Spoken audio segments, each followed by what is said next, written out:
What do NBA Hall of Famer Reggie Miller, current Pacer player Tyrese Halliburton, former Colts kicker Pat McAfee, Herb Simon, who owns the Pacers, and the Fever, what do they all have in common? They have all invested in high-end luxury real estate right here in Indianapolis or in the Indianapolis metro.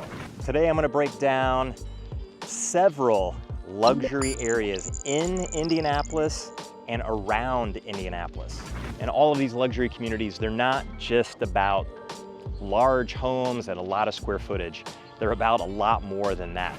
They're about prestige, exclusivity, top-tier schools, privacy, and of course, just being in a place where you have a luxury feel. I'm Jason Compton, a top 1% realtor right here in Indianapolis and the Indianapolis metro with dozens and dozens of 5-star Google reviews, and I help buyers and sellers every single day navigate the luxury market in and around Indianapolis. So let's dive in to the luxury markets in and around Indianapolis.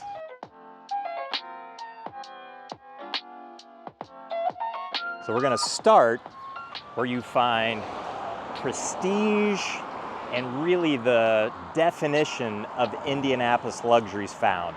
And that's gonna be in Meridian Kessler, Meridian Hills, and Williams Creek. Through Meridian Kessler, you can find just a lot of homes like what you're seeing here behind me. Super custom, super unique. And through this whole area, you're gonna find a lot of old money. You're gonna find just, again, what really defines Indianapolis luxury. The prices in this area, they can vary from $1.5 million all the way up to $5.5 million, sometimes a little bit more than that. Now, when we're talking about Meridian Kessler, Meridian Hills, and Williams Creek, it's a fairly large area. So if you were to go, I'm right here on Meridian Street, which just goes right through the middle of the north side of Indianapolis and through the south side as well. But you can go all the way down to 38th Street, and Meridian Kessler goes all the way up to Kessler Boulevard. And then once you cross that and you cross the canal, then you'll start getting into Meridian Hills and then eventually into Williams Creek as well. So this whole area and these three sections are actually connected to one another and cover a pretty large geographical area. And what are you gonna find in these areas? Well, you're gonna find a variety.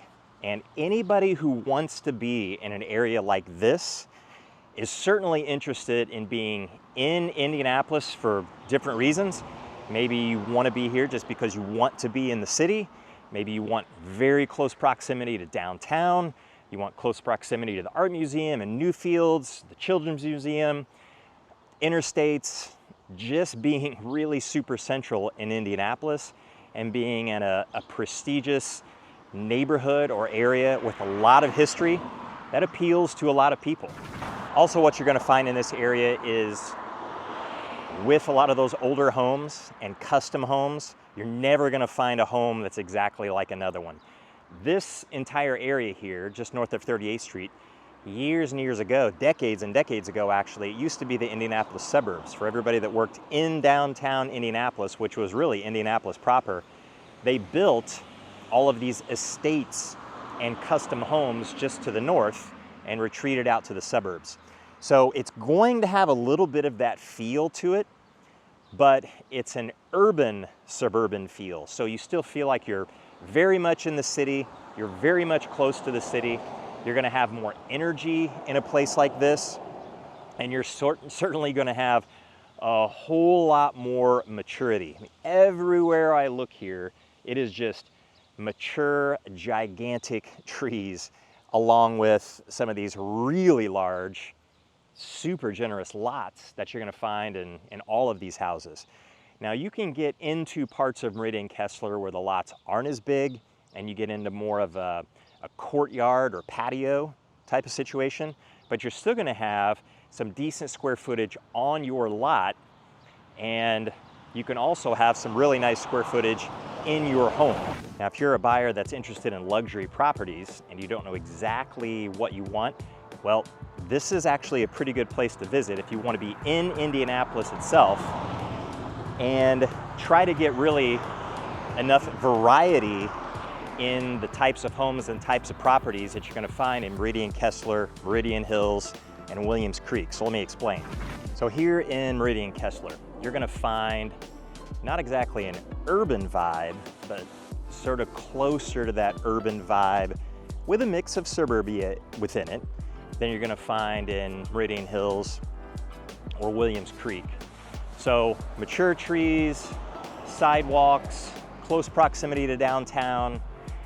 You can get really large lots through here, huge estate type properties, but higher energy, a little more in the mix. And what that usually means is not no privacy, but certainly a little less privacy than what you're going to find in some other locations. Now, once you get into Meridian Hills, you've got Meridian Hills Country Club. So already it's taking up a little bit more of the geographic space there within Meridian Hills itself. And then the properties start to get to the point where they're a little bigger and I'd say a little less gridded like you're going to find here in Meridian Kessler. A lot of north-south streets, east-west streets, and by the way, almost all of the east-west streets going through here, they're all numbered so you know how far south you are or how far north you are. 38th Street is that southern border for Meridian Kessler, and the further north you get, the numbers just get higher. And then in Meridian Hills itself, you're going to find more of a neighborhood type feel, or more of a less city type feel. Here in Meridian Kessler, this is a spot that is popular for a lot of the reasons that I mentioned just not that long ago, but also some of the best restaurants in Indianapolis are found in Meridian Kessler. Now nearby, there's another neighborhood called Broad Ripple. And Broad Ripple is known as a cultural district in Indianapolis, and there are a lot of really good restaurants and places to go in Broad Ripple. But some of those restaurants, people will say are Broad Ripple restaurants, but actually they fall within the border of Meridian Kessler. So as far as walkability and bikeability is concerned, you probably have a little bit more of that if you're interested in a neighborhood like that in a place like Meridian Kessler than compared to Meridian Hills. You're going to have more direct access. That gridded feel of being urban and city-like, it works to your advantage when you're going to want to walk places to, let's say, a Butler game. Butler University is just off to the east from here, and you could actually walk over from where I'm standing to a basketball game, which is easily one of our favorite things to do in all of Indianapolis, to go to Butler basketball games. They are incredible at Hinkle Fieldhouse, an absolute blast. So Meridian Hills is going to give you a little less of this, but the trade-off in Meridian Hills, in a place like that, it's probably going to be a little bit more exclusive and private than what you have here in Meridian Kessler. So what about Williams Creek? Well, Williams Creek is going to be a little bit more on the extreme of what you'll find in Meridian Hills. Williams Creek is really the top of that particular kind of luxury. You will find really large lots, very large houses. You can easily get houses in Williams Creek that are going to exceed 10,000 square feet, but that's also where most of the prices are going to be the highest. So when you're talking about $3 million, $4 million homes, Williams Creek is a place that you're going to find some of those. Now, the cool thing about Williams Creek, and the thing that a lot of luxury buyers like in Williams Creek, is that you still have this kind of proximity as far as Indianapolis goes, and that convenience, because it's just not that far north of here. And you also get access pretty easily geographically into Carmel from there. It's not that much further north, but you get a lot more privacy and a lot less visibility in a place like Williams Creek. Now, what are some of the things that drive those luxury prices here in these areas, in these neighborhoods? Well, number one is that prestige that I'm talking about before. Everyone knows Meridian Kessler, Meridian Hills, and Williams Creek. At least very nearly everybody does. And there is very limited inventory because of where it is. It's locked in. You don't have any, for the most part, new builds in an area like this. Not unless you take a house and you tear it down and you build a new one in its place, most of these homes are 80, 90, 100 years old, and a lot of them have gone through additions, renovations, so you can find a wide variance in the condition, but most of them are in a higher condition. It just may not necessarily be in the style that you like. However, when you get into Meridian Hills and Williams Creek, you can start to find some slightly newer homes in those areas. And I don't necessarily mean built in this last year, but maybe inside of the last 20 or 30 years when you compare it to Meridian Kessler. So the stability has been here for a really long time. This is a prestigious area. These are expensive homes, and that's probably not going to change for a really long time. And of course, the other thing that helps to hold the value is the location. Location holds the value for so many places. So you could take a $10 million home here, and if you were to put it way outside, let's say 100 miles outside of the Indianapolis metro, well, the price of that home is gonna go down probably at least 50%, just because it's not near anything. So we're talking grocery stores, modern day-to-day conveniences, things like that. But here you've got a lot more than that, than just being near a grocery store or near a road where you can get to some place that you want to go fairly fast. This is really close to cultural districts. This is really close to great restaurants, not typical restaurant that you're going to find all across the country, unique to Indianapolis. And also just being in the heart of Indianapolis and a really nice part of Indianapolis. Those are things that are going to stabilize the value and make that desirability go up. So stabilizing the value, desirability, when they're both climbing, that means the prices over time are going to continue to go up like they have for decades and decades and decades in this area. Now, if you want waterfront views in Indiana and you want a boating type of lifestyle or just a lake, luxury lake lifestyle, then Geist Reservoir and the Geist District is probably something that should be on your list. Now, the median prices anywhere along Geist Reservoir, and then when you get off of the main body of water and onto some of the little fingers that connect to the water, you're looking at over $1 million, all the way up to well over $3.5 million. And what you're gonna see a lot of are private docks. So this right here, I'm at the Geist Marina right now, and you can park boats here, of course, but if you live on the water or off the main body, but on one of those little fingers that do attach to the main body, there are private docks all over the place. And then as you go around the main body and off of the main body some, you're gonna see a lot of customization in those homes and bringing the lake life up to especially the back of the home. Now, Geist, it's a super active recreational area. So a lot of the people that park boats here or live on or very, very close to the water, they use Geist Reservoir for skiing, tubing, just boating out here on your pontoon boat, or just anything that you can imagine with a lake lifestyle. You're gonna find it around Geist Reservoir.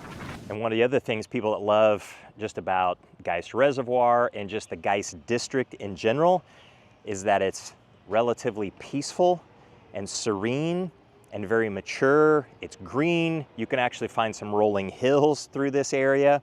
In Indiana, a lot of people think it's completely flat, but it's not completely flat. As you get further south in Indiana, it does become much hillier. But even around the Indianapolis metro, you can find some hills here and there, and out here in the Geist District is where you can find some of those. You'll find all kinds of people out here. You'll find business executives, you'll find young professional couples, older professional couples, athletes from all different types of sports, with basketball, with the Pacers, with the Colts. You'll find race car drivers, you'll find all kinds out here in this particular area. And then you have people that have been here actually a really long time as well. So it's a pretty diverse type of buyer that you're going to find in the luxury market around Geist. Now, it's definitely a place that has been pretty expensive for a long time. pre-COVID, post-COVID, 30 years ago, it's always been a place that has been higher end as far as the prices are concerned. And the reasons are fairly simple. Geist Reservoir is a limited size, and if you want a home on the water, then of course that space is limited. And if you want a home that's even near it and have access to it with your own private dock, that access is limited as well when you're off of the main body of water. So the limited inventory and the demand, there's always demand for waterside living. And if you live anywhere on the coast, you should know that already, of course. When you're looking at properties right on the water, they tend to be the most expensive because that access is limited. But since we don't have a beach or an ocean or even a Great Lake like they do in northern Indiana, we've got much more limited water type, just living along the water type properties all around Indianapolis. So that's always been a big driver. And then the fact that the homes that are built on the water, these are luxury homes. And these are not small luxury homes. You can certainly get around the water here and you can see 8,000 square foot homes, 10,000 square foot homes, 12,000 square foot homes. These are really large homes with large footprints too. So some of them are actually on really large lots, amazingly large lots with a decent amount of shoreline to the home, but sometimes they're elongated as well. So it can really pull you away from the water, your home itself, or the home can be close to the water and you have a tremendous amount of front of the home to give you a little bit more privacy too. So while this is a place that seems like it would be bustling and busy all of the time, Geist Reservoir is pretty busy. There are other bodies of water that are less busy than Geist, but the public access to Geist is actually fairly limited. This is one of the places where anybody in the general public, you can pay to drop a boat in here. There's also a public boat ramp up off of Oleo Road, which is going to be north and east of here. There's a bridge that goes across the reservoir there into Fishers and up around 116th Street and Oleo Road. So it's kind of on the east side of Fishers, not the far east, but east-ish side of Fishers. And that's the other place where you can drop a boat in, but it can get fairly crowded and it's kind of difficult to do because the line can get a little bit long. It's a little bit easier here. And there's a public beach that you can pay to go to, which actually isn't terribly crowded and it certainly doesn't create a lot of traffic here out on the reservoir. And then outside of that, you can go to Geist Park, which actually has a Fortville address, and you can really only drop a kayak in or a canoe or something like that and come down Fall Creek and get into the reservoir. That's a super limited number of people that are actually ever gonna do that. There might be 5 a day that might do that, and that would be under pretty nice weather conditions. So generally, everybody that you see out here on the reservoir likely came from here, the marina, or they put in up there in Fishers, and not a tremendous number, or you're talking about people with boats that left their private docks from their home somewhere along the reservoir. Now there's something you should know about luxury markets just in general. Luxury markets are not normal. Most of the time they aren't anywhere near normal. And this is what most agents actually get wrong. Most agents are going to compare the luxury market to every other market that's out there. There are so many micro markets that exist out there in real estate, and the luxury market is absolutely in its own. So when you're comparing other markets that are in a completely different price point to the luxury markets anywhere in the country, but certainly around the Indianapolis metro, you're probably going to get yourself into a huge state of confusion. In fact, some of these homes, they actually don't even hit the market. There are some sellers who don't want that kind of publicity for their house. So you need an agent that has their finger on the pulse for properties like that and just the luxury market in general. And we are absolutely more than qualified to work in the luxury markets around the Indianapolis metro. Next place on our list, for all of the people and especially a lot of the families that we see that are looking for security, they're looking for top tier schools, and they're looking for a more community-based, suburban type feel. We found that Carmel and Zionsville have absolutely delivered over the years. Now, Carmel and Zionsville, they get a lot of national love. You may have heard of those places, Carmel especially. It's usually in that top 10 list of just about anything that you can possibly imagine. Top 10 places to live in the country, top 10 small cities in the country, top 10 safest cities in the country. So it is a place that is in absolute demand. A little over 100,000 people.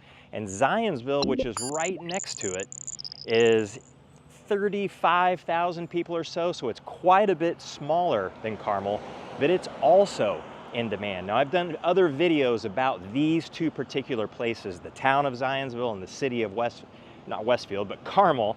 Westfield is just to the north of Carmel, and it's also a very nice place too, and on a lot of those lists.